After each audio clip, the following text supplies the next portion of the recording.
You sent me the request. All right. What's good, family?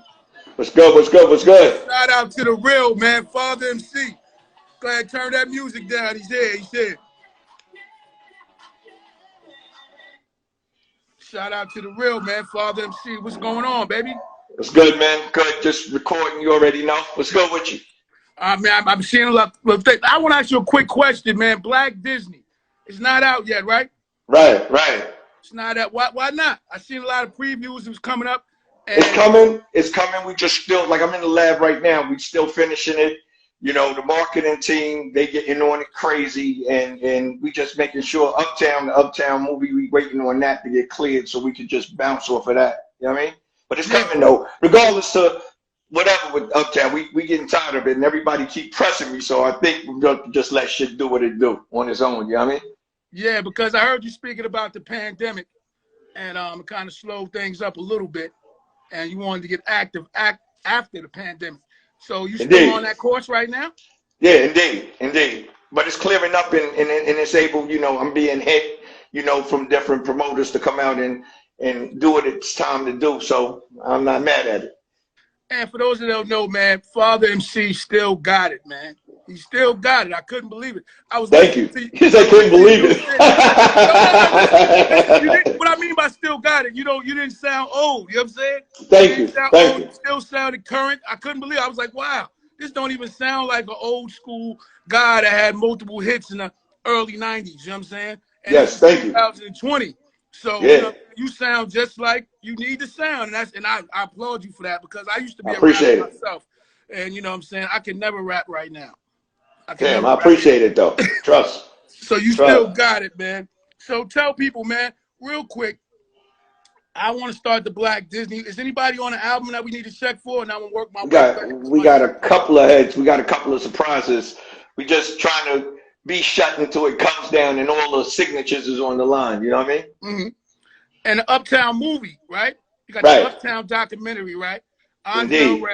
And God bless. The whole New Jack Swing era. And, you know, just for the view, you're not related to Guy, any of that, right? No, but they like my brothers, though. Real talk, man. Matter of fact, I just spoke to Dame. I just spoke to Damien, last Saturday.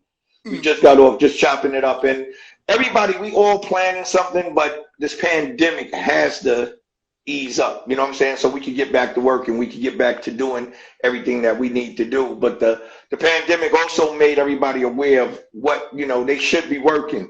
And I think this pandemic brought out the real hustlers, because it damn sure woke me up. You know what I mean? Tell me about it. The birth of Highly Dysfunctional started in the pandemic. There you go. And we started for the ground up, so that's why we appreciate you on this platform. I've never went live before. I'm the type of guy I like to rehearse. I like to play with the editing. I never went live before. This is my first time going live, you know, in this type of setting. So, okay. Speaking a little faster. Yeah. So back in the day, man, the New Jack Swing. What was you had a bidding war, so to say, back in the early 90s. I never even heard of that. I didn't know that. Yeah, it was like a bidding was when a lot of labels is bidding for you and trying to get you, and you know, Uptown beat them all.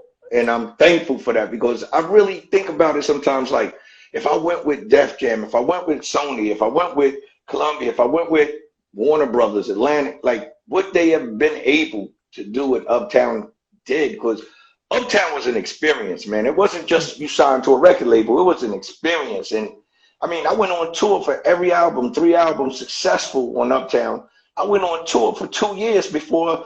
If you look at my album, like every 2 years I dropped an album on Uptown, because that's how long I was on the road successfully, you know, getting that bread. So, you know, it was a blessing though. So the money's always been coming in. There was no playing with the money and nothing in Uptown.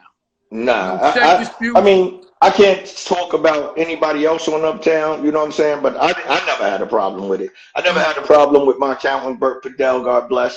I never had a problem, and I'm still down with him to this day. Like, I still rock with him, even though Bert is gone. You know what I'm saying? I never had a problem with it at all. At all. And that's a real beautiful thing to see, that you still tied in with the same people. You still cool with Puff? Because it seems like that whole act. Like I listen to your raps now, like you're a little bit harder. It seems like you're a little bit harder. And I always want to know, was that on purpose to be a ladies' man in the hip hop thing? Like Big Daddy Kane and you know, when I came, I was coming to just I just wanted it. I just wanted it. So I was coming. And when I came, it was like they shut me down. Puff, you know, Bob Celestin, Kurt Woodley, Andre Harrell took me out, and I had an album, and they was like, yo, we think we could make you. Dre said, I want to make you a star. I have a vision for you. If I'm wrong, then we'll do a whole new album your way. But just trust me, let's do it my way, and let's see if it works. I was like, shit, I ain't got no other choice, but all right, fuck it, let's do it. And I ran with him, and it worked, and I never looked back. This album, I put a lot of Uptown in it, because that's where I'm from. That's the only thing I know. You know what I'm saying? You know, Uptown was it for me. I don't even know where I could have went else. I did records with Luke, you know, and I had fun. Luke was crazy when I was doing records in Miami with Luke, but it was crazy. How was that experience? Bananas, and I loved it. I love Luke. Luke taught me a lot too, though. Being with Luke taught me a lot too, but in different obstacles. Luke taught me, you know, like go in there and get what you got to get, and stay in that kitchen and bake while everybody else at these clubs and playing. Stay in the kitchen, man, and bake. And that's what I did. He left the studio straight up open to me, and there was an engineer named Ugly, and he just like me and Ugly worked. That's what he had, No Good But So Good, and he had some other people's, but you know, we released 2 singles, and it worked for me, and I got paid, and you know, that was that. But I really, after Uptown, I was just really wanting to have fun. You know, I went back to a lot of countries that I went to, and I visited, and I didn't have time to really embody them, like really get there and see what it was. So, you know, doing it, going back in like Africa, Japan, China, Korea, like Egypt, like a whole bunch of different places. Like when me on tour, I went back. And I had a blast. Like I love Hawaii. I'm crazy about Hawaii right now. I have never been to those places. I was in prison, so I'm looking forward to. So I'm living through you right now. It's really exciting. all right. I can't wait to get some of that. I can't wait to get some of that. So when you was traveling all these places, because you had panties thrown at you from the moment you walked in the door. Crazy. It was a beautiful thing. It was a beautiful thing, man. It was beautiful, dude. And you know, when I never forget, it was me and my dancer. We was at the Grammys, and I got nominated. And you know, we at the Shrine Theater, so we walking down. And while we walking down, everybody just started screaming and going crazy. And I didn't know. And my dancer, Tricky, he just said to me, "Father, just look up." And I looked up. And it was me, and then they was waving and going crazy. So I just put my hand up, and that just, that set it off, man. That set it off. So can you tell me about any groupie experiences? Anybody raiding the hotels? Oh God, now we got social media, we can see everything that happened. But back then, I can tell you a story that's crazy. I can tell you a story that's crazy. Give me something. We was on tour, me, Jodeci, Mary J. And it was a whole bunch of us, and we on tour, and I'm the only one that had a chick that night, had chicks that night. So everybody come knocking at my door, and I'm like, no. I had on a robe, I had on some Timbs, and I had a cigar. It was funny, right? So I called my bodyguard in there. I'm like, yeah, Bidro, come on, let's get it. I had like 4 girls, 5 girls. I'm like, yo, come on, B. B comes in there. He started telling these jokes, and I'm like, you know, the drinks is flowing. Next thing you know, he lays on the bed, like he sneaks and lays on the bed. So I'm sitting there, and I'm starting to watch this cat. I'm like, hey, he's taking all the attention a little bit, right? So I say like this, I go like this, I say, and I tried to say something, and he just like shunned me out, like it's about me, and I'm taking the pick of the litter, right? Yeah. So I'm sitting there, and I go like this, I said, man, fuck that. All right, party's over. All right, ladies, say goodnight to Bidro. You gotta get a dude. When I heard his boot hit the floor, like he was getting comfortable, and his boot hit the floor, like boom, boom. I was like, all right, that's it. All right, ladies, say goodnight to Bidro. It's over. The rap is over. You just killed yourself, buddy. And then he got up and he started cursing the girls out. He started cursing the girls out for no reason. Like because I'm kicking him out. Like, it was I would have crazy. been tight too, man. Yeah, it was You just crazy. ruined my moment, man. I was shining. To this day, I still think about that, man. Yo, man. So the album comes out, right? And right away, right, it's a success, right? Because I was a kid. So this is my child. This is nostalgia. A lot of things I do, it's all because I'm always a big fan. Everybody I've hit up and want to talk to. And Peace, Fat Doug. I'm sorry. No, my dude, Fat Doug is on. He was with Uptown too, Fat Doug. He did the Jodeci Come Talk to Me. Come Talk to Me remix. Rest in peace to Andrea. Rest in peace to listen, let me ask you something. Because the Jodeci record came out. Right? Mm-hmm. And you said that rest in peace to Mark from Fat Boys. He just passed away. Yes. And that's why I want to touch on that real quick. So he was a part. He was a part of that record. Mark produced. He produced "Treat 'Em Like You Want to Be Treated." Him and Corby Rooney. He produced He produced "I'll Do for You" with me and Mary, and he produced "Everything's Gonna Be All Right" with me and Jodeci.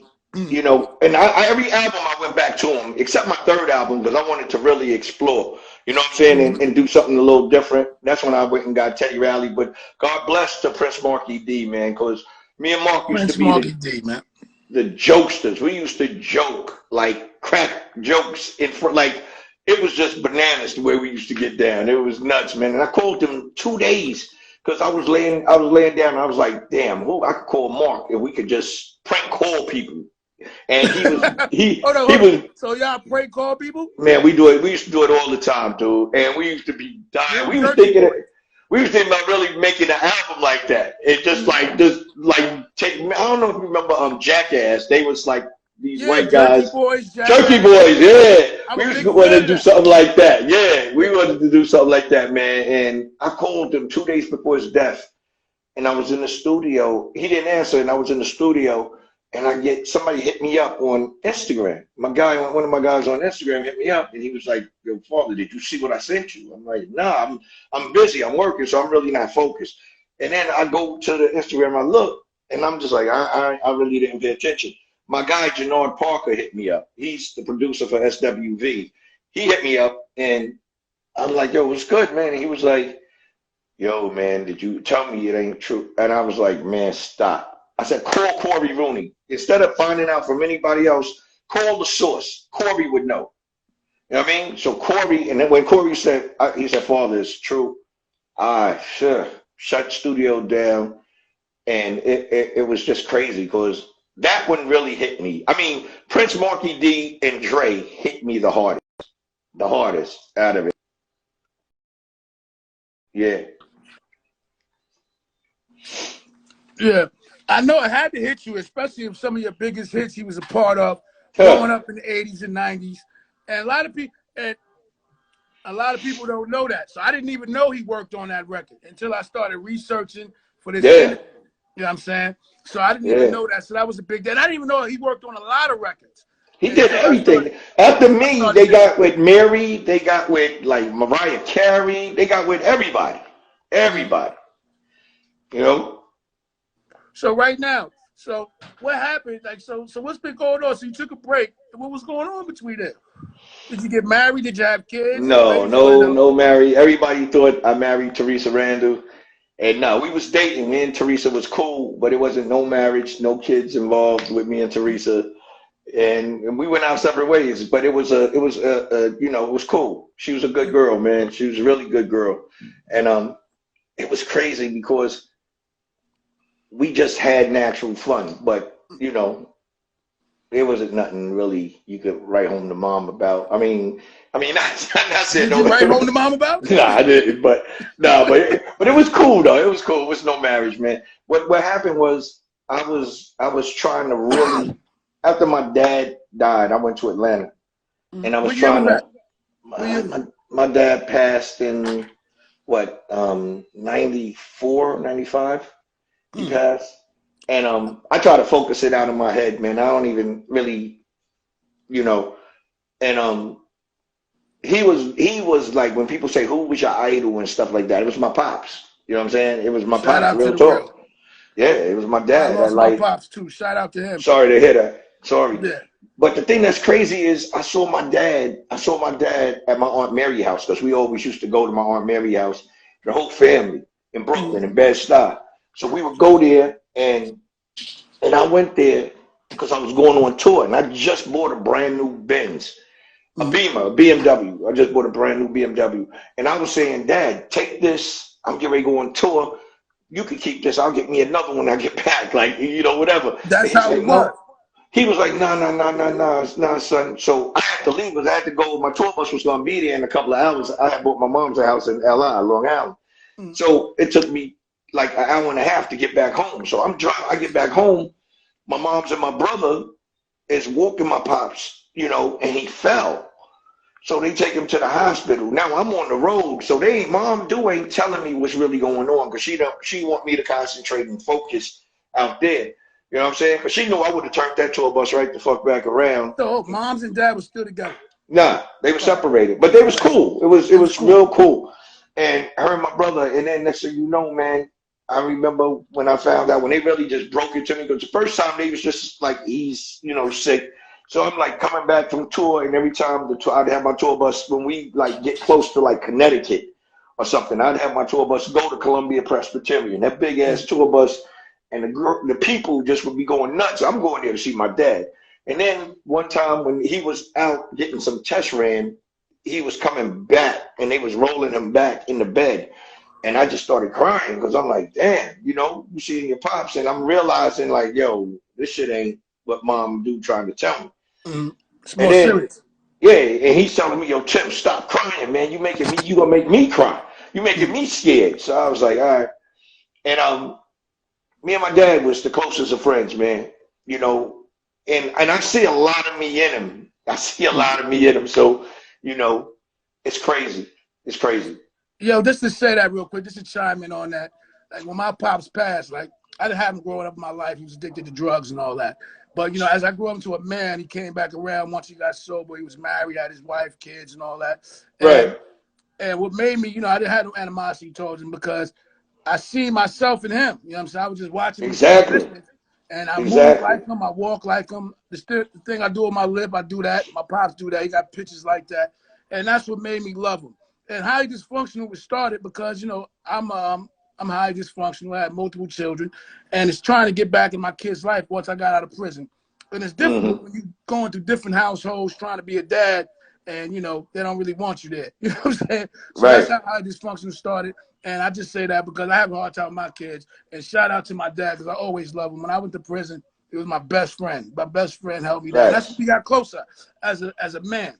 In prison, talking, kicking it. And that's how we bridged the gap with everything that happened to me in the past and him not being there. And I always realized that it wasn't him. It was just drugs. Just drugs in the streets and the same shit that take us all, or most some of us.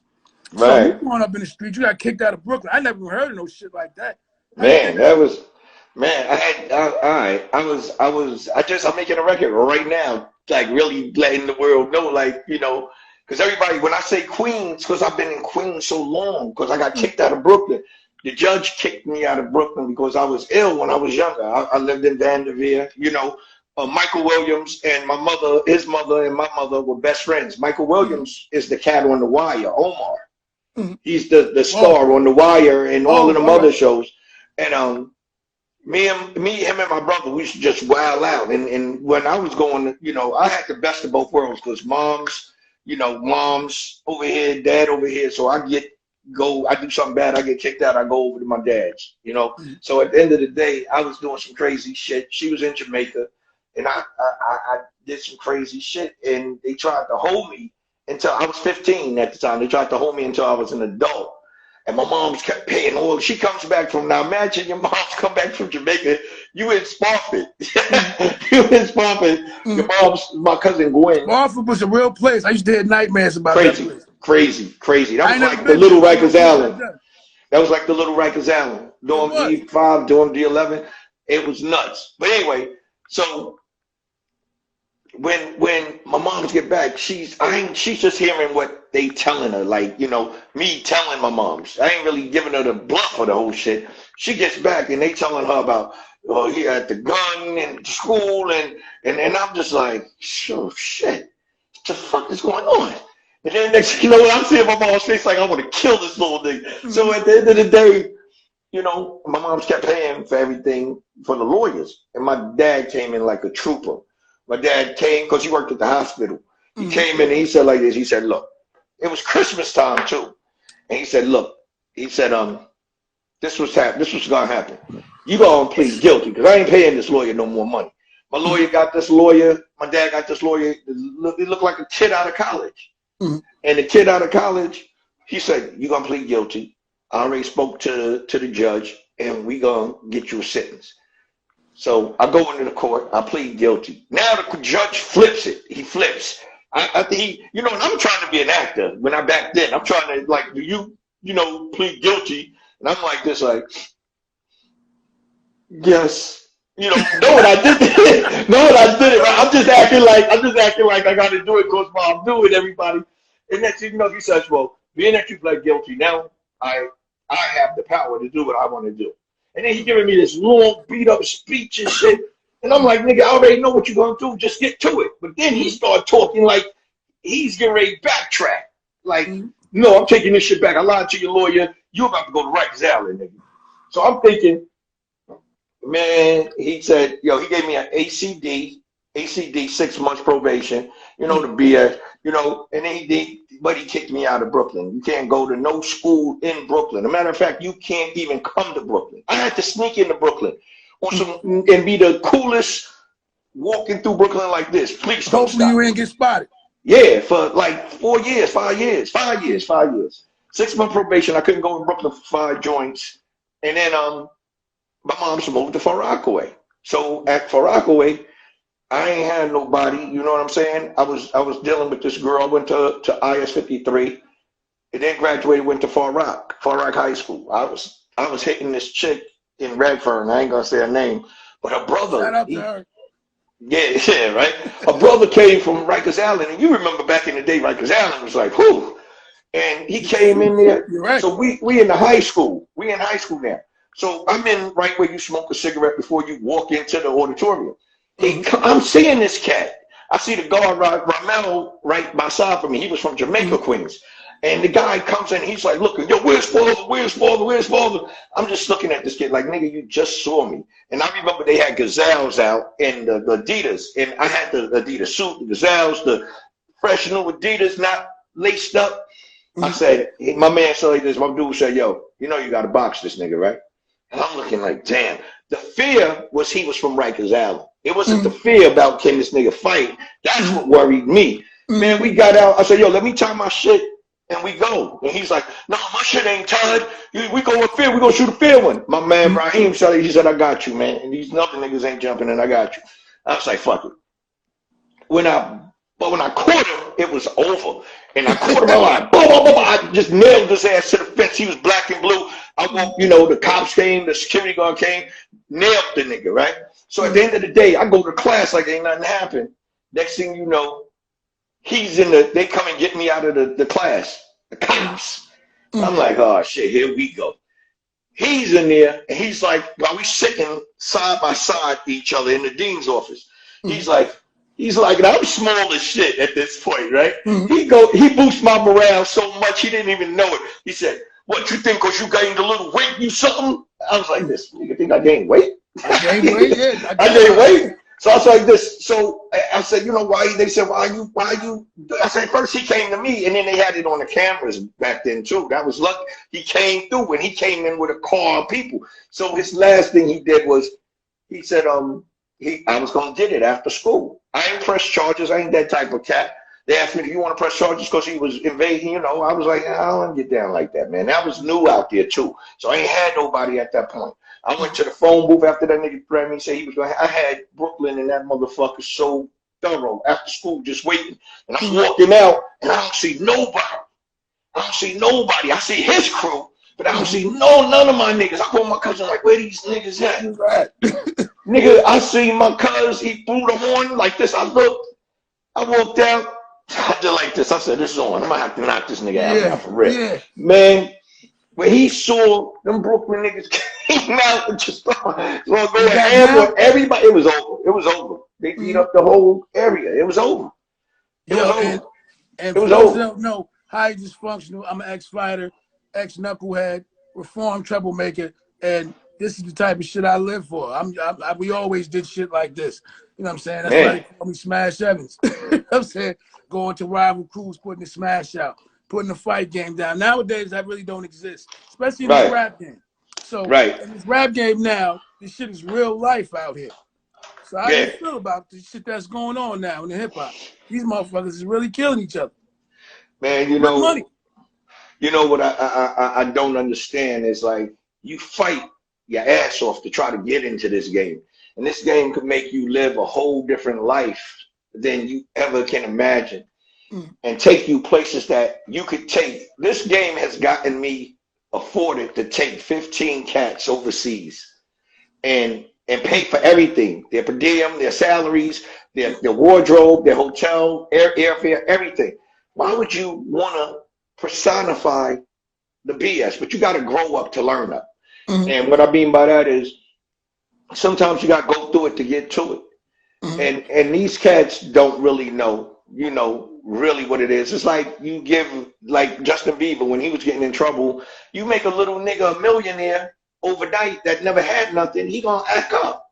He can buy anything. Chicks gonna come to you like never before in your life.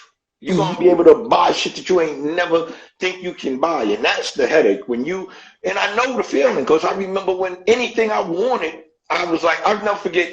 One of my guys that worked for me said, "Nigga, do you know you make more than the president?" If you think about it, that shit sound crazy, but the president only make $300,000-400,000. But it's a fact. You don't got the power like the president, but you made more. It's a mental thing on you. You know what I mean? So it was like crazy. hustling. Yeah, just like hustling. Just like hustling. Large amounts of cash in your face. It's easy to get away from, why you got into the game and stick to your truth when you get blindsided with the chicks and the money and the power and and a lot of times you got a bunch of people under you that don't have nothing and they want everything you got. So how did you deal with that? How did you stay away from that? How did you deal with that? Well, Queens held me down.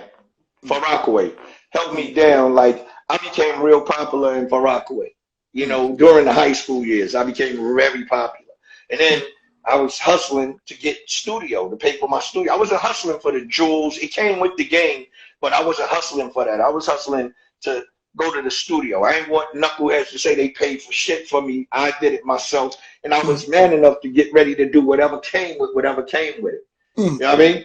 At the end of the day, so, God, I just think God had me because I knew it was gonna pay off. It wasn't I didn't have a plan B. See, when you got a plan B, you making room for you ain't really, your plan A ain't working. Stick to what you got going on. Stick to it. And it's money. These cats nowadays don't realize you gotta pay for that studio. That studio gotta pay that engineer. And depending on what engineer, like I got right now, my engineer is J. Cole's engineer. You get what I'm saying? He's crazy. He's crazy. And you gotta, get somebody that gets your sound, get you. That You know what I'm saying? Because knows your vibe. Yeah, you can go to any studio and you think these artists think they got it, and then they go to any studio and think they could do it, but then they realize my shit don't sound like when I was over here. You get what I'm saying? Put the same care, same love into your shit.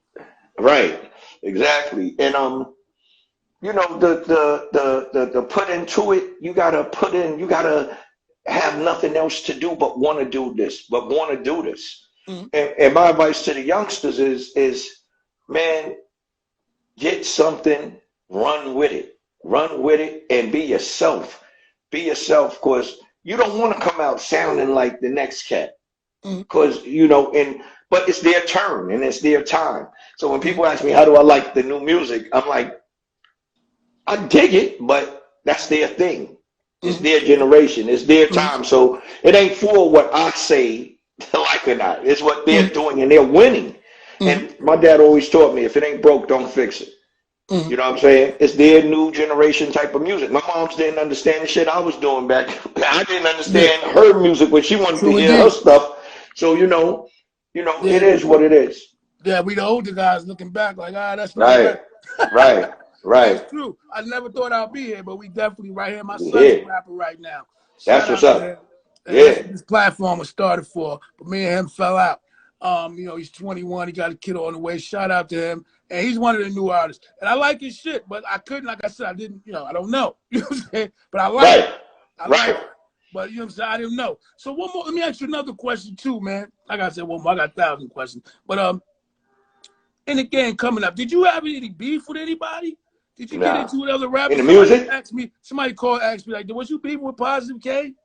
Never, I never knew never. that, but they asked me that, so I got to ask 5K was my dude. I never had beef with no artists. you. Never had beef. People that was doing the same shit that you was doing. Like, Never, the never, copycats, the mimics, you know what I'm never. saying? People trying to take They their ain't beat want back. to. They knew like majority of the game and in the world. They know how I get down, so they know the suit was the suit. But you take that suit off, and then this dude is somebody else. Like we don't really want to. And I was a dolo dude. I ran dolo. I had bodyguards and all that. Had to, but the world knew how I got down, and I was getting down before Father MC. Like I was always the cat with the jewels, the bellies, the clothes, and running dolo. I was never. I remember like when niggas stuck me up playing CeeLo. My boy will tell you, we call my man right now. I was on my motorcycle. I had a white helmet that said Father. I had it in duct tape, Father, right? I went in broad daylight, came back, started snapping on, letting the thing go. But at the end of the day, that just and went and took all the money. It took all the dough. Like I wasn't that one to. I always played cool. I'm a cool cat. But like I tell dudes, I don't want to beef with you. But you don't want to beef with me either. Trust me, you don't want to, because at the end of the day, when you fighting somebody and somebody come from under your bed while you got your shorty in your bed, somebody come from under your bed. I'm that type of dude. You'll never know and see me coming. You get what I mean? So I don't want to beef with you, but you definitely don't want to beef with me. That's how we keep that shit moving. And I'm a cool dude. I'm sorry. You look like, I just wanted to know, because, how did you get the name Father anyway? Well, actually, I was going that's a fly-ass name. I was going into high school. I was going to Farak. And I knew, it was that season where it was the 5%ers. And they heard, like, in freshmen, they beat up a whole bunch of freshmen. So I couldn't go in with Timmy T. Like, my name's Timothy, so I couldn't go in with Timmy T. So I remember going on this trip. I was thinking, and I was like, Father. I was like, yeah, I'm gonna run with Father MC. I'm gonna run with that. And then I went to summer school, and my cooking teacher, that's how they started calling me Father through the summer. So when I'm getting in front of all of the 5%ers, my teacher sees me and she says, "Hey, Father." I'm like this, oh shit. Here she go. Here she go. So all I heard when she said Father was peace, peace, peace, peace, peace. I'm like, oh shit, here we go. I said peace. And then I knew the guy, I was getting ready to tell the guys, yo, I ain't 5%, but and they said, yo, where you from, God? I said, BK, Brooklyn. And they said, yeah, what's your degrees? I said, yo, dude, I'm not 5%, but I get it, I'm affiliated. I ain't 5%, and that was it. That was it. I ain't never had beef with 5%ers. Never. Oh, so you're not a 5%? Nah. Oh, all right. Yeah, because I was Father MC is a cool ass names. I was wondering, was it a childhood thing or was it just a rap thing? It was definitely before the success. Father was definitely in before the success of Father MC. So the ladies' man came naturally. Yeah, well, I always had chicks though. I always had chicks. Yeah, I know that. It's but just as far that as the way they marketed you, you know what I'm saying? Yeah. As far as the way they had you, and that's what everybody sees. So you was always like that. Yeah, definitely. So on the new album, are you still giving us more of that? Absolutely. If you go on my Instagram and the snippets that the marketing team is putting out, you'll be able to see like like the women, I'm talking to the women still. I'm not, if it's broke, don't fix it. It's just amped up a little. It's a more mature and sexy. Instead of the grown and sexy, it's more mature sexy. You know. So did you when you was coming up, did you get compared to Kane a lot, like with the looks and all that? I didn't get compared to Kane for some reason. I didn't, but everybody wanted to pivot me and Kane against each other. But me and Kane, me and Kane was real cool. And he used to drop, like Kane to drop jewels to you quick. You know what I'm saying? Tell you what, yo, you know, brother, like, you know, that's fly. That's kind of fly what you did. And, you know, Kane was a cool dude. Me and Kane was always cool. Always. And it was never no issue with them putting that comparison, trying to make that issue. And so that's beautiful. That's all love. That's definitely all love. Because you see nowadays, everybody's, you know, almost everybody sounded like they always, you know, people jacking my style, dragging my swag, you know, stuff like that. So it was never no backbiting shit like that. Nah, Plus, it's two different things. Y'all don't sound like. I just had that look. Right. And Kane came. I was a fan of Kane. I'm still a fan of Kane. When Kane came out with that "Here I Am" RAW, I was at Kentucky Fried Chicken working, money, listening to Mr. Magic Marley Marl, waiting to hear that "Here I Am" RAW, a terrorist here to bring. I was like, oh my God. Like back in the day, Big Daddy Kane was what Biggie Smalls was to cats when Big came out. And that's Kane. And my two was Eric B. and Rakim and Big Daddy Kane. And before them, sucking MCs, Run DMC. Couldn't tell me nothing, man. And you couldn't tell me nothing. Like, I was sold. Like, sold. You know what I mean? So the new album, is it independent? No, that's what we debating on, and it's coming because a lot of people are coming back. The same thing is happening right now where, you know, my lawyer, she's getting a lot of action for what we need to do. So we're trying to figure out what's the best way to do what we're doing right now. And we got some surprise people that stepped to the table that offered a situation that, you know, they're gonna have to open up their whole thing again to do it. But, you know, hurry up. Could y'all hurry up if y'all listening? Hurry up, man. Like that's crazy. So are you? Yeah. So you got the Uptown documentary. What exactly is that about? Is that just a tribute to Andre Harrell? Nah, the Uptown movie is about Uptown and how Uptown was formed and with the artists. We have Uptown Beyond, which is coming out. It's like me, Jimmy Jenkins did something with Jannard Parker, Kenny. We did something where George Harrell put it together, where we interviewed every artist that Andre had something to do with. Then we interviewed Beyond. The Beyond part is all of the actors and actresses, because Dre he just didn't mess with us. You get what I'm saying? He messed with every shade, everywhere Dre was, he was there. So we interviewed them to, you know, get a real understanding of what's good, and that's called Uptown Beyond. And I'm about to leak the commercial too. You know, if Jimmy Jenkins don't call, I'm about to release this commercial.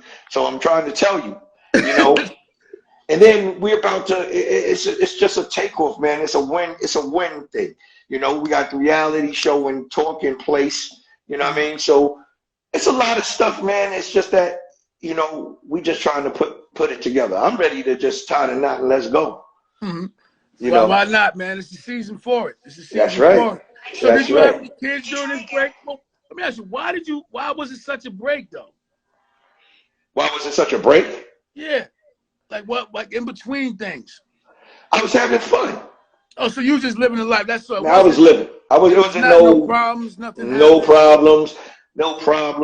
I seen this kid on the internet. The world said he was me and he was homeless, and everybody calling me saying, "Yo, father, you homeless?" I'm like, dude, do I this big ass house? Do I look homeless, nigga?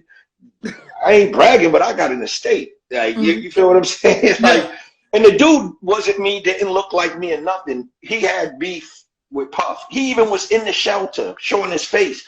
So that's how it was like to me, like, damn, do these people want to see me do bad? Like, do they want to see me fucked up? Like, at the end of the day. Do.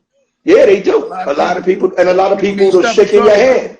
and it's shaking your hand too. Yeah, And absolutely. it hurts a lot of people when the success comes to you and comes back even more. It's even crazier, you know. But I stay humble, and I'm like, I remember saying this to one of the cats that came and said that to me. He said something to me. I said, yo, dude, I said, what are you, the bearer of bad news? Like, you want to come and see me fucked up? Like, no, God, it's just that, you know, all right, I know how to get rid of you. You know what I mean? Yeah, so when you was with friends and, you know, being as successful you was, and then you probably had people that wasn't as successful, and, you know, did it rub any relationship the wrong way? Did you lose some people along the journey? Well, of course you're gonna lose people. You're gonna lose people Talk as you about go, that. because when you, all right, good example. After the success on the first album, right? The success on the first album was crazy, and it was so huge and so big. I remember the cats that I was in school with, in class with. I went back to Far Rockaway. I heard them walking in front of me. Now I'm in back of them, and I'm being cool as everything. And they saying, yo, that was luck. Yo, he won't do it again. I bet you he won't do it again. You want to take bets? And I'm listening like, damn, these cats want me to lose like that? And it made me go even stronger. And I thanked them too, for I was ear hustling, and I'm thank them for putting that up in my back to go and kick ass. And that's when I came out with that one night stand and blew the world up again. And I'm looking like, I wish I was there to see their faces then. Like, he did it again. He did it again. How did that record come about? Me, Mary, and Eddie F was in the studio, and it was time to work on my second album. And I was like, you know what? I just started humming. Oh, you work for me. Because see, when he started making a beat, I'm automatically in go mode. When the beats get there, I'm in go mode. I'm already trying to finish the record before it's done. So I'm like this. I'm like, okay, I'll do for you. Treat them like you want to be treated. Lisa, baby. First album. Okay, so second album, and it's a sophomore jinx. So, you know, everybody don't do that. So I'm thinking, while he's making it, when that first snare, that first kick drum is hitting, I'm thinking.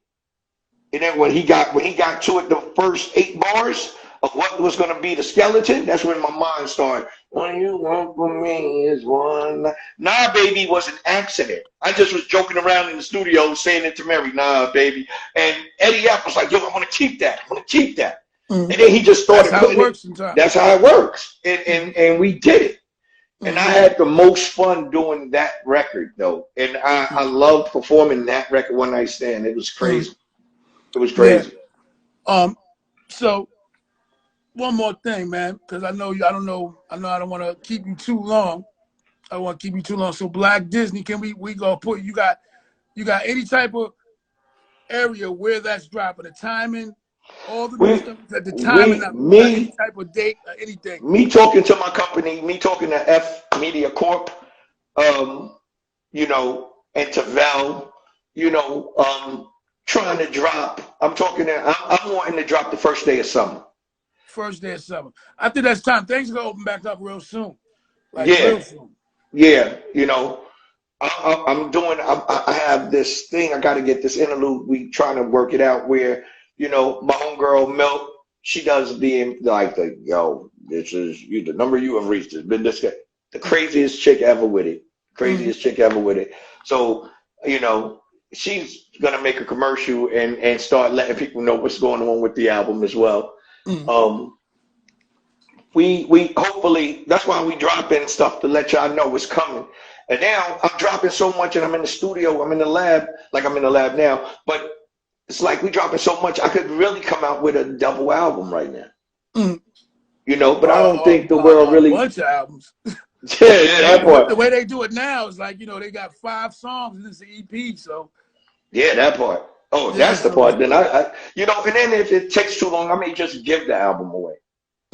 I may just give the album away. Like the first month, whoever gets it, gets it. This is how you get it. Shut it down after that. You get what I'm saying? Yeah. Like, you got to understand, sometimes you do things for money and sometimes you do things because you do things and you can do it. You get what I'm saying? So it's just like a lot of, like my everyday is conversations about business.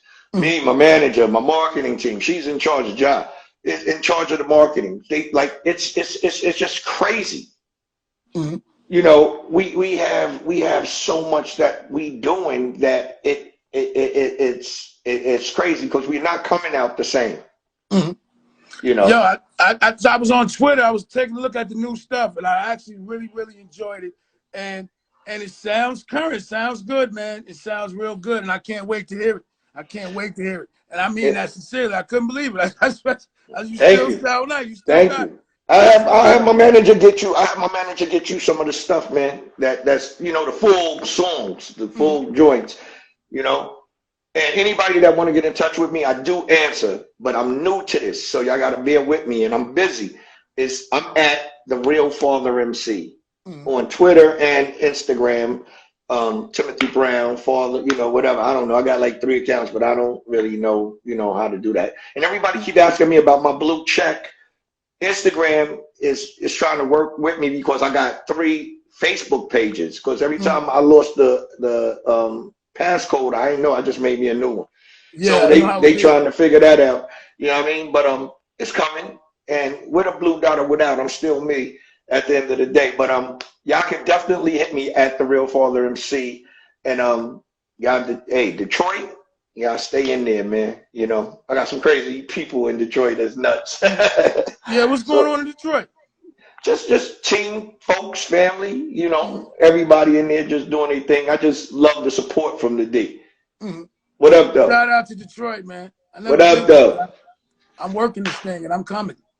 That's what's up. That's what's up. Yo, and man, everybody else, man. Father MC, man, I appreciate you. Man, I appreciate you, man. Anytime you need something, just hit them up and we got you. For Rockaway, stand up. I love y'all. Peace. Thank you. Shout out to the Real Father MC. Highly dysfunctional. Salute, brother. I appreciate you, man. You made it to come true today. Thank you. My man. All right. Talk to you. Peace.